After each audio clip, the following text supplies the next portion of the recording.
الذي بيده خزائن السماوات والارض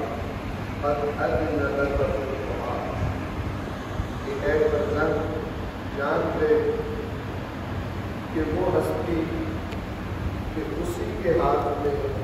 آسمانوں اور زمین کے خزانے، اس ہستی نے تمہیں دعا مانگنے کا عزم دیا ہے، دعا مانگنے کی اجازت، جو تمام خزانوں کا مالک ہے، اسی کے ہاتھ میں اور اختیار میں ہے۔ اس نے ایک بہت بڑی نعمت مجھے عطا کی، اور وہ نعمت کیا ہے؟ اس نعمت کا نام دعا ہے۔ اس مالک نے خود تجھے اجازت دی ہے کہ جو مانگنا ہو، سوال کرنا ہو، وہ اس سے کر سکتا ہے۔ وَتَكَفَّلَ لَكَ بِالْإِجَابَةِ، اور صرف دعا کی اجازت نہیں دی بلکہ دعا کی اجابت کا بھی ذمہ لیا، میں تیری دعا کا جواب بھی دوں گا، اور حکم دیا ہے کہ تم مانگو تاکہ وہ تمہیں عطا کرے، رحم کی درخواست کرو تاکہ وہ رحم کرے۔ اس نے اپنے اور تمہارے درمیان دربان کھڑے نہیں کیے جو حجاب کرتے ہیں، یعنی اللہ تبارک و تعالیٰ اگرچہ سب سے بڑا بادشاہ ہے، لیکن اس نے اپنے درمیان اور اپنے بندوں کے درمیان کوئی دربان کھڑے نہیں کیے کہ اگر کوئی بندہ اللہ سے رابطہ کرنا چاہے، اگر کوئی بندہ اللہ سے دعا مانگنا چاہے تو وہ دربان رکاوٹ بن جائے، اسے بات نہ کرنے دے، یا کہے کہ حکومت تم نے ہمارے ذریعے سے بات کرنی ہے۔ وَلَمْ يُلْجِئْكَ إِلَىٰ مَنْ يَشْفَعُ لَكَ إِلَيْهِ، اور نہ ہی اس اللہ نے تمہیں اس بات پر مجبور کیا ہے کہ تم کسی کو اس کے یہاں سفارش کے لیے، شفاعت کا لفظ ہے، اللہ نے مجبور نہیں کیا، اللہ نے تمہیں اجازت دی ہے کہ تم خود اس سے سوال کرو، اس نے تمہیں مجبور نہیں کیا کہ تم کسی کو اس کے یہاں سفارش کے لیے لاؤ۔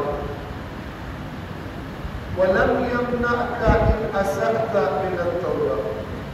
یہ سارا اللہ کے لطف اور کرم کا ذکر ہے اپنے طرف، جو اس وصیت کی شکل میں باب مدینۃ العلم ارشاد فرما رہے ہیں، خان بھائی فرما رہے ہیں۔ اور ایک اور اس کی عطا کیا ہے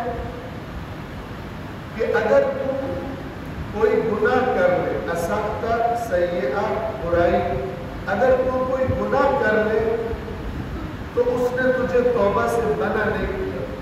یعنی یہ نہیں کہا کہ اگر تم نے گناہ کیا اور تو اس کے بعد پھر میں تجھے قبول نہیں کروں، اس نے تجھے منع نہیں کیا اگر تم نے گناہ کیے ہو توبہ سے، اور نہ ہی اس نے سزا دینے میں جلدی کی ہے، اور نہ توبہ کرنے کے بعد وہ کبھی تانا دیتا ہے، یعنی انسان نے گناہ کیے صرف کے دل سے اللہ کی بارگاہ میں توبہ کی، امام فرما رہے جب وہ توبہ قبول کر لیتا ہے، بندہ جب توبہ کر لیتا ہے پھر اس کے بعد کبھی بھی اس گناہ کا تانا نہیں دیتا، کبھی بھی اس گناہ پر گرفت تو دور کی بات ہے، کبھی تانا بھی نہیں دے گا کہ تو نے یہ حرکت کی۔ نہ ایسے موقعوں پر اس نے تمہیں رسوا کیا جہاں تمہیں رسوا ہی ہونا چاہیے۔ ہماری زندگی میں کتنے موقع ایسے ہیں کہ جو ہم جانتے ہیں اور وہ خالق جانتے ہیں۔ مولا فرما رہے کہ حرکت ایسی کی تھی تم نے کہ بنتا تھا کہ تمہیں رسوا کیا جائے، لیکن اس نے تمہیں رسوا نہیں کیا، اور نہ اس نے توبہ کے قبول کرنے میں کڑی شرطیں لگا کر تمہارے ساتھ سخت گیری کی۔ کون سی شرط ہے توبہ کی؟ کون سا لمبا سفر کرنا پڑتا ہے توبہ کے لیے؟ کون سا کسی خاص وقت کا انتظار کرنا پڑتا ہے توبہ کے لیے؟ کون سا کسی سے سفارش کروانی پڑتی ہے توبہ کے لیے؟ کون سا کوئی بڑا خرچ کرنا پڑتا ہے توبہ کے لیے؟ کچھ بھی نہیں رکھا، صرف ایک ندامت چاہیے کہ جس نے مجھ پر اتنے احسان کیے میں اسی کی مسلسل نافرمانی کرتا ہوں۔ صرف یہ احساس ندامت چاہیے اور صرف تیرے دل کا ایک ارادہ چاہیے کہ تو جان بوجھ کر دوبارہ گناہ نہیں کرے اور اللہ سے معافی مانگے۔ یہ توبہ ہے۔ مولا فرما رہے کہ اور نہ اس نے توبہ کے قبول کرنے میں کڑی شرطیں لگا کر تمہارے ساتھ سخت گیری کی، نہ گناہ کے بارے میں تم سے سختی کے ساتھ جرح کرتا ہے۔ جرح عدالتوں میں وکیل کسی کو جب کٹہرے میں کھڑا کیا جاتا ہے اس سے سخت سخت سوال کرتا ہے۔ مولا فرما رہے اللہ نے یہ نہیں کیا، جو جس گناہ پہ بندہ توبہ کرنا چاہے اللہ تبارک و تعالیٰ اس پر اس گناہ کے بارے میں سخت سوال نہیں کرتے اور نہ اپنی رحمت سے مایوس کرتے کہ کہیں پر اللہ نے یہ کہا کہ اب اس بندے کا مقام ہوا جہاں پہ میں توبہ قبول نہیں کروں، حتیٰ کہ وہ گناہ جس پر اللہ نے فرمایا قرآن کریم میں کہ جو یہ کرے گا اس پر اللہ نے جنت حرام کر دی ہے، یعنی شرک، اور اللہ شرک کو معاف نہیں کرے گا اور اس کے علاوہ جتنی چیزیں ہیں جسے چاہے گا اپنے ضابطوں کے تحت معاف کر دے گا، لیکن شرک کو معاف ہی نہیں کرے گا۔ اس شرک کا بخشا جانا بھی توبہ سے بنے، اللہ کی توحید خالص کی طرف آ جائے وہ بھی معاف کر دے۔ ہاں اگر کوئی توبہ کے بغیر یہ گناہ لے کر اللہ کی بارگاہ میں جاتا ہے تو معاف کرے، لیکن اس کے لیے بھی توبہ کا دروازہ کھلا اور نہ اپنی رحمت سے مایوس کرتا ہے، بلکہ اس کے برعکس اللہ نے کیا کرم فرمایا بندوں پر، بلکہ اس نے گناہ سے کنارہ کشی کو بھی ایک نیکی قرار دیا کہ تو گناہ چھوڑ دے، یہ بھی نیکی شمار کرے گا، یہ بھی اس طرح لکھے گا جس طرح تم نے نیک کام کیا ہے، اور برائی ایک ہو تو اسے ایک اور نیکی ایک ہو تو اسے 10 کے برابر ہے۔ یعنی اللہ نے کتنا معاملہ تیرے لیے راستہ کھلا رکھا ہے، گناہوں کے بارے میں اللہ نے کتنی نرمی کا رویہ رکھا ہے، معافی کے لیے، توبہ کے لیے، اور نیکیوں کے لیے کتنا بونس دیا، کتنا اس کو ایک نیکی کو 10 کے برابر کر دیا۔ اس نے توبہ کا دروازہ کھول رکھا ہے، جب بھی اسے پکارو وہ تمہاری سنتا ہے، اور جب بھی راز و نیاز کرتے ہو اس سے جو کچھ کہو وہ جان لیتا ہے، تم اسی سے مرادیں مانگتے ہو اور اسی کے سامنے دل کے بھیج کھولتے ہو، اسی سے اپنے دکھ درد کا رونا روتے ہو اور مصیبتوں سے نکالنے کی التجا کرتے ہو اور اپنے کاموں میں مدد مانگتے ہو اور اس کی رحمت کے خزانوں سے وہ چیزیں طلب کرتے ہو جن کے دینے پر دوسرا کوئی قدرت نہیں رکھتا۔ جیسے کیا مانگتے ہو تم اللہ سے کہ جس کے عطا کرنے پر اس کے سوا کوئی دوسرا قدرت نہیں رکھتا، جیسے عمروں میں درازی، طول عمر کی دعا مانگتے ہو، اس سے ایسا کرنے کی کوئی اس کے سوا اللہ کے سوا قدرت نہیں رکھتا، جسمانی صحت اور توانائی یہ عطا کرنے کی اللہ کے سوا کوئی قدرت نہیں رکھتا، اور رزق میں وسعت مولا فرما رہے ہیں۔ اس طرح کی تم جو چیزیں اللہ سے مانگتے ہو اس سے مانگتے ہو کہ جس کے سوا دوسرا کوئی انہیں عطا کرنے کی طاقت اور قدرت نہیں رکھتا، اور پھر اس نے تمہارے ہاتھ میں اپنے خزانوں کو کھولنے والی چابیاں دے دی. کیسے؟ اس طرح کہ تمہیں اپنی بارگاہ میں سوال کرنے کا طریقہ سکھا. وقال ربكم ادعوني استجب لكم. اور تمہارے رب نے اعلان کر دیا ہے کہ تم مجھ سے دعا مانگو، تم مجھ سے پکارو، تم مجھے پکارو، استجب لکم، میں تمہاری دعائیں مستجاب کروں. اس طرح جب تم چاہو دعا کے ذریعے اس کی نعمت کے دروازوں کو کھلوا لو، اس کی رحمت کے بادلوں کو برسا لو. ہاں، اب یہاں پر ایک سوال ذہن میں پیدا ہو سکتا ہے کہ ہم تو کتنی دعائیں مانگتے ہیں، قبول ہی نہیں ہو رہی ہوگی. تو یہ جو ہاں ہے یہ اس کا جواب ہے. ہاں، بعض اوقات قبولیت میں دیر ہو تو اس سے ناامید نہ ہو. یہ مولانا رہنمائی فرمائے، اور ان سے بہتر کون رہنمائی فرمائے گا کہ تم جو دعا مانگتے ہو اس دعا کا پس پردہ عالم غیب میں اس دعا کے ساتھ کیا ہو رہا ہوتا ہے، اس دعا کو کس طرح اللہ تبارک و تعالیٰ دیکھ رہا ہوتا ہے اور کیا کر رہا ہوتا ہے تمہاری دعا کے ساتھ. ہاں، بعض اوقات قبولیت میں دیر ہو تو اس سے نا امید نہ ہو، اس لیے کہ عطیہ یعنی اللہ کی عطا نیت کے مطابق ہوتا ہے. اور اکثر قبولیت میں اس لیے دیر کی جاتی ہے کہ مانگنے والے کے اجر میں اضافہ ہو. مانگنے والے کے، چونکہ دعا آپ کو پتہ ہے اللہ نے قرآن میں دعا کو عبادت قرار دیا. عبادت کس کی ہوتی ہے؟ صرف اللہ کی. یہی آیت جو میں نے آپ کے سامنے پڑھی سورہ مومن کی آیت ہے، سورہ غافر بھی کہتے ہیں اس کو.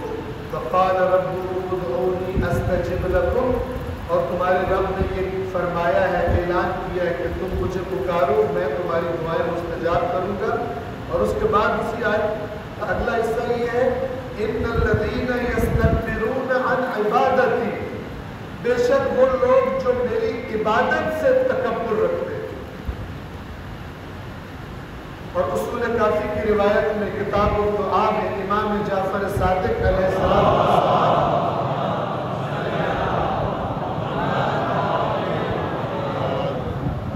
فرماتے ہیں، اسی آیت کی تلاوت کر کے فرماتے ہیں کہ دیکھو اللہ نے دعا کو اپنی عبادت شمار کی. آپ مجھ سے دعا مانگو جو میری عبادت سے اکڑ جاتے ہیں، تکبر کرتے ہیں. یا دعا سے عبادت سے مراد کیا ہے؟ وہ جس کا ذکر ہو دعا. امام نے فرمایا اس آیت میں اللہ نے دعا کو عبادت کا درجہ دیا. پھر جب آپ دعا مانگتے ہو تو حالت عبادت میں ہوتی ہے، اور یہ عبادت آپ چلتے پھرتے بیٹھے لیٹے کھڑے ہر حالت میں کر سکتے. جب بھی آپ کا جی چاہے حالت عبادت میں جانے کا، کہیں بھی آپ بیٹھے ہو، آپ کا وضو بھی نہیں ہے، آپ کا غسل بھی نہیں ہے، مثال کے طور پر غسل واجب ہے ایسی حالت میں، اس حالت میں آپ حالت عبادت میں منتقل ہونا چاہتے ہو، اپنے اللہ سے کوئی دعا مانگنا شروع کر دو، کوئی مناجات کرنا شروع کر دو. جتنی دیر وہ تمہاری زبان پر جاری نہ ہو، دل میں اس سے بات کر رہے ہو، اس سارے وقت میں تم حالت عبادت. تو مولا فرما رہے اکثر قبولیت میں کیونکہ اللہ بندے کو پہچانتا ہوتا ہے کہ چیز ملی نہیں اور یہ غائب ہوا نہیں، تو اللہ کی محبت اور لطف استجابت میں تاخیر کا سبب بنتا ہے تاکہ جتنی دیر یہ مجھ سے مانگے اس کے اجر و ثواب میں اور اضافہ ہو اور اس کو میری بارگاہ میں بیٹھنے سے انس ہو اور اس کا جی چاہے. جبکہ بندہ کیا سمجھ رہا ہوتا ہے میں کب سے دعا مانگ رہا ہوں، دعا قبول. وہ ہمارے بارے میں ہم سے بہت بہتر جانتا ہے. اکثر قبولیت میں اس لیے دیر کی جاتی ہے کہ سائل کے اجر میں اور اضافہ ہو اور امیدوار کو عطائیں اور زیادہ ملے. اور کبھی یہ بھی ہوتا ہے کہ تم ایک چیز مانگتے ہو اور وہ حاصل نہیں ہوتی مگر دنیا یا آخرت میں اس سے بہتر چیز تمہیں دے دی جاتی. دعا کی قبولیت کے مختلف حالات مولا بتا رہے ہیں. کیونکہ اللہ جانتا ہے یہ بندہ جو مانگ رہا ہے جب اسے ملے گا تو اس کی زندگی پہ کیا اثر ہے، اسے مجھ سے دور کرے گا یا مجھ سے قریب کرے گا. تو وہ نہیں دیتا، جیسے ماں بچے کو بعض چیزیں نہیں دیتی جتنی بھی وہ ضد کر لے، کیونکہ ماں جانتی ہے کہ یہ اس کے لیے خطرناک ہے. یا تمہارے کسی بہتر مفاد کے پیش نظر تمہیں اس سے محروم کر دیا جاتا ہے، کوئی اور فائدہ ہوتا تمہارا، اللہ تمہیں وہ چیز عطا نہیں کرتا، اس لیے کہ تم کبھی ایسی چیزیں بھی طلب کر لیتے ہو کہ اگر تمہیں دے دی جائے تو تمہارا دین تباہ ہو جائے گا، اور جس کا دین تباہ ہو گیا اس کے چند سال اگر اچھے گزر بھی جائے اس چیز کی وجہ سے تو اس کی ابدی زندگی تباہ ہو جائے گی. تو اللہ اپنے بندے کے بارے میں یہ نہیں چاہتا. لہذا تمہیں بس وہ چیزیں طلب کرنا چاہیے جس کا جمال پائیدار ہو، یعنی کوئی بھی چیز فقط دنیا کے لیے مت مانگو، اپنے اللہ کی رضا کو مد نظر رکھ کے مانگو، اور جو بھی مانگو یہ کہہ کر مانگو کہ اے پروردگار اس چیز کو میری دنیا آخرت کے لیے خیر قرار دے، اور اس کے جو شر ہے مجھے ان شروں سے محفوظ فرما. یہ انٹیلیجنٹ دعا ہے. لیکن ہماری خواہشات اتنی سرکشی کرتی ہے کہ ہمیں بس ہوتا ہے کہ بس ملے جس طرح بھی ملے، اور اسی وجہ سے بعض لوگ اپنی خواہشات پوری کرنے کے لیے حلال کی حدود کراس کر کے حرام میں چلے جاتے ہیں اور وہ چیزیں حاصل کرتے ہیں. بس تمہیں وہ چیزیں طلب کرنا چاہیے جس کا جمال پائیدار ہو، جس کے فوائد، جس کا حسن ہمیشہ رہے، اور جس کا وبال تمہارے سر پر نہ پڑنے والا، جس کے برے نتائج بعد تمہیں دیکھنے نہ پڑے. رہا دنیا کا مال تو نہ یہ تمہارے لیے رہے گا اور نہ تم اس کے لیے باقی،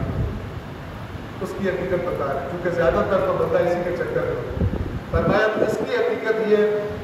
اس کے ملنے یا نہ ملنے کی بہت ٹینشن مت لینا کہ یہ اگر مل بھی گیا تو نہ یہ تمہارے لیے باقی رہے گا، اور اگر یہ تمہارے اکاؤنٹ میں پڑا بھی ہوا تو ضروری نہیں کہ تم اس کے لیے باقی رہو. ہو سکتا ہے اکاؤنٹ بھرا ہوا لیکن جو اکاؤنٹ والا ہے وہ اگلی دنیا کو سدھار جائے اور اس کو اگلی دنیا میں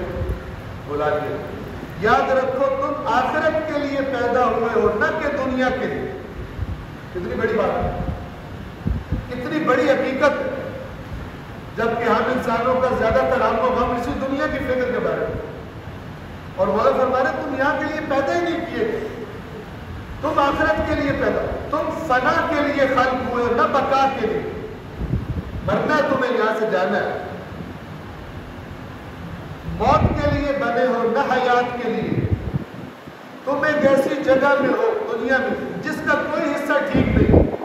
اور ایک ایسے گھر میں ہو جو آخرت کا ساز و سامان مہیا کرنے کے لیے ہے. اس نگاہ سے دیکھو دنیا کو. یہاں جو تم ٹھہرے ہوئے ہو یہ ٹھیک جگہ ہی نہیں، یہ فقط یہ ہے کہ یہاں سے آخرت کے لیے ساز و سامان مہیا کر لو، اور صرف منزل آخرت کی گزرگاہ یہاں سے تم نے گزرنا ہے. تم وہ ہو جس کا موت پیچھا کیے ہوئے ہے، جس سے بھاگنے والا چھٹکارا نہیں پاتا، کتنا ہی کوئی چاہے اس کے ہاتھ سے نہیں نکل سکتا، اور وہ بہرحال اسے پا لیتی ہے. لہذا ڈرو اس سے کہ موت تمہیں ایسے گناہوں کے عالم میں آ جائے جن سے توبہ کے خیالات تم دل میں لاتے تھے. توبہ کا خیال دل میں لاتے تھے لیکن توبہ کو ٹالے رکھا یہاں تک کہ اسی حالت میں تمہاری موت آ گئی. اس حالت میں موت سے ڈرو، یعنی توبہ کو تاخیر میں مت ڈالو. جن سے توبہ کے خیالات تم دل میں لاتے تھے مگر وہ تمہارے اور توبہ کے درمیان حائل ہو جائے، وہ گناہ کہتے تھے اور کرنا ہے اور کرنا ہے، ابھی تو جوان ہوں، ابھی تو ٹائم پڑے توبہ کر لوں گا. اس ٹال مٹول میں تمہیں موت آ گئی، اس حالت میں مت مرو جو قرآن کو فرماتا ہے فَلَا تَمُوتُنَّ إِلَّا وَأَنْتُمْ مُسْلِمُونَ. ہرگز مت مرنا مگر اس حالت میں کہ اللہ کے آگے تسلیم ہو، گناہوں کی حالت میں مت مرنا. ایسا ہوا تو سمجھ لو کہ تم نے اپنے نفس کو ہلاک کر ڈالا. اے فرزند موت کو اور اس منزل کو جس پر تمہیں اچانک وارد ہونا ہے اور جہاں موت کے بعد پہنچنا ہے ہر وقت یاد رکھنا. ایک اتفاق کرتا ہوں، وقت کے دامن میں گنجائش نہیں ہے. پروردگار عالم ان بہترین کلمات اور نصیحتوں پر اور اس وصیت پر غور کی اور عمل کی ہم سب کو توفیق عطا فرمائے.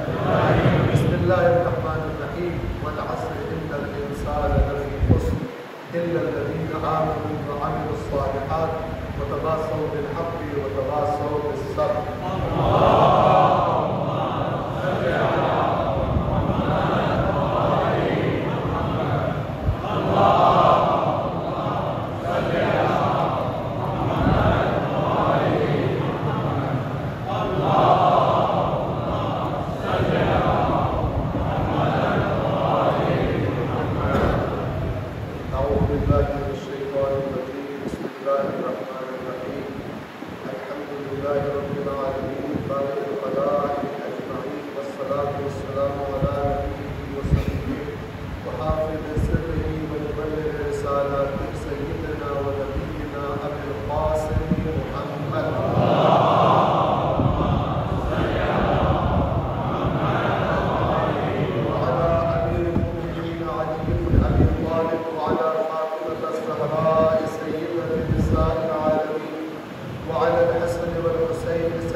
وعلي بن الحسين ومحمد بن علي وجعفر بن محمد وموسى بن جعفر وعلي بن موسى ومحمد بن علي وعلي بن محمد والحسن بن علي والخلف القائم المهدي المنتظر صلوات الله وسلامه عليهم أجمعين. اللهم اغفر للمؤمنين والمؤمنات والمسلمين والمسلمات الأحياء منهم والأموات، تابع بيننا وبينهم بالخيرات، إنك مجيب الدعوات، إنك على كل شيء قدير. صلوات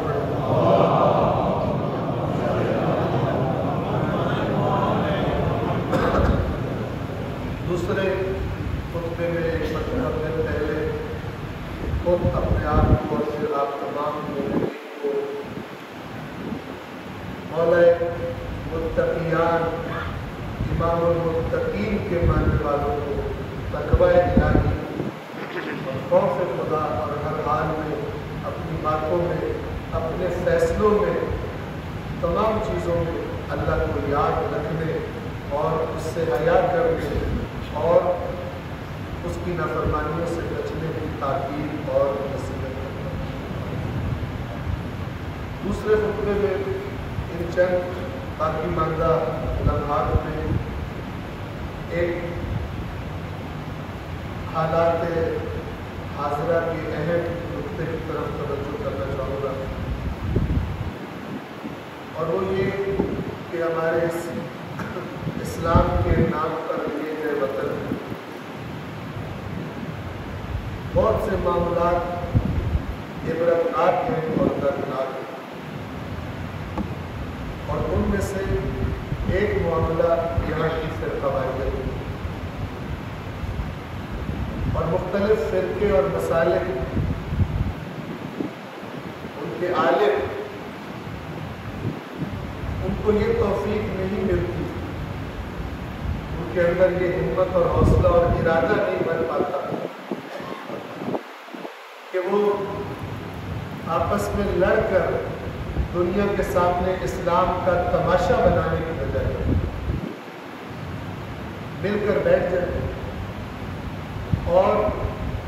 تمام مسالک کے علماء اللہ کی رضا کی خاطر کچھ قواعد و ضوابط مل کر طے کریں اور اپنے اپنے مسالک کی عوام کو مہذب رہنے کی، اللہ سے ڈرنے کی تربیت کرنے کی کوشش کریں. یہ نظر نہیں آتا مگر بہت کم جو ہے، اور اس کے مقابلے میں بھڑکانے والے، دوسروں پہ طنز کرنے والے، ایسے انداز میں تقاریر کرنے والے اور تحریریں لکھنے والے کہ جن کا نہ کوئی قرآن سے تعلق ہے اور نہ جن کا کوئی محمد و آل محمد سے تعلق ہے. صلوات پڑھیں.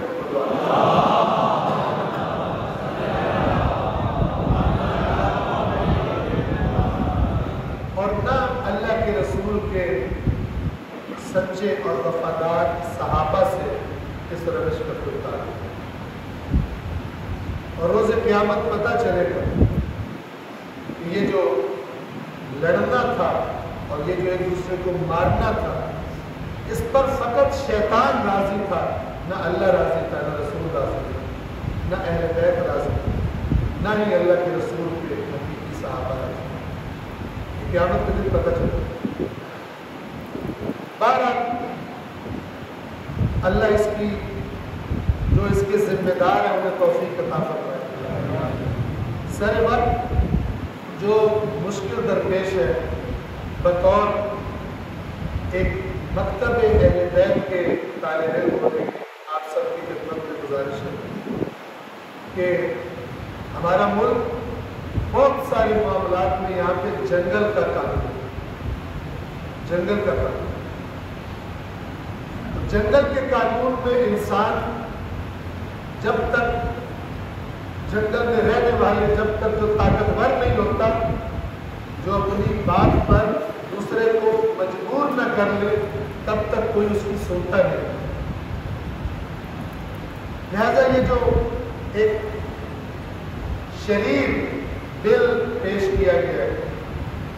اور میں اس کی مثال بھی آپ کو دیتا ہوں کہ یہ کتنا شریر ہے۔ ناموس صحابہ کے نام پر کہ پہلے سے موجود لاقانونیت کے اس ملک میں، جس میں دوسرے ادیان کے لوگوں کے گھر جلانا بھی جوش میں آ کر کوئی پرابلم نہیں ہے، بندے مار دینا، بندوں کو جلا دینا کوئی پرابلم نہیں ہے۔ تو اس معاشرے میں اس بل کے شرور سے بچنے کے لیے، خود کو بچانے کے لیے، اور حتیٰ دیگر مسالک کے لوگ جو اس کا شکار بنے، اور کام شروع ہو گیا اس شر سے بچنے کے لیے اپنے اتحاد، اپنی آواز، قوی آواز اور اپنی یکجہتی کے اظہار کرتے 20 سفر کی شکل میں نزدیک آ رہے۔ آپ سب سے گزارش ہے کہ جس طرح ذمہ دار علماء کرام رہنمائی فرمائیں گے، 40 کے جلوس میں اپنی شرکت کو